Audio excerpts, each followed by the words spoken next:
Gypsum is quite different from most other bulk materials that you may have had experience with. It's very fine and requires some learning on how to handle it, but once you figure it out, it's really not difficult. Some of the models commonly used to spread gypsum are those that are designed to handle bulk materials such as BBI, Chandler, and New Leader. These are designed with wide chains and steep sides to help the material flow more smoothly through them. Some spreaders are set up with additional equipment here, and this has to be removed before we spread gypsum.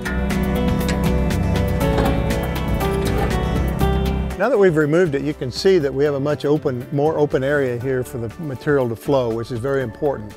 We need to have the material flowing off the belt, unrestricted onto the fans. As you can see, gypsum is a very fine material, and as it flows off of the belt onto the fan and hits the blade, it's going to remain on the blade for just a little bit longer than if it was a granular. And therefore, as it comes around, it's going to be placing more on the outer edges of the pattern. So what we want to do here is we want to push this deflector so that it drops the gypsum sooner on the blade, so that when it begins to release, it releases in the center of the spread pattern. We have a more uniform pattern. Our goal is to control when the material drops onto the spinners. Some units are set up that the guide assembly moves and allows the material to flow where you want it to. Others are set up where the entire spinner assembly moves. Okay? So our goal here with this particular one is set up so that the guide assembly moves. What we want to do is we want to unlatch it on both ends and move the unit forward, which allows the material to fall on the spinners sooner. This is another unit. And as you can see, it has additional equipment here for other products. This would also be removed. And then once it is, the material will fall from the belt directly onto the spinner assembly. In this case, the entire spinner assembly is adjustable.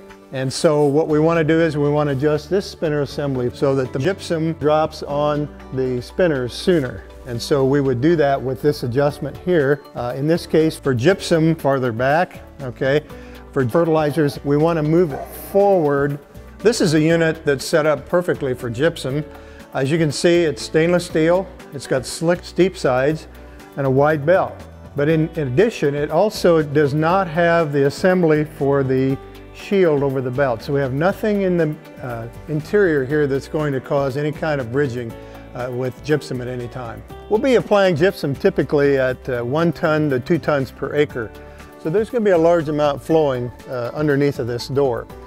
And our goal here is to have the material flowing in such a way that it flows uniformly onto the spinners. If the door opening is too wide, it will come out in chunks and it will have pulsation in terms of the spreading pattern will be very, very non-uniform. So we'll want to have the door low enough that we get a constant flow. So what this means is if you're driving your spreader at 10 miles an hour or less, that door opening is probably going to be lower so that the material coming through is at a lower level, shorter in height, and ultimately flowing onto the belt. But if you're driving 21 miles an hour and putting on a ton per acre, you're going to have the door much farther open, and it will flow off and come onto the spinners and still give us a uniform pattern. So the door height is very important. It's really driven by the rate of the gypsum as well as the speed of the applicator. Here we have another bed, a different setup. As you can see, this is stainless steel, but it's painted. And unfortunately, gypsum sticks to paint, so it tends to want to hang up on the sides.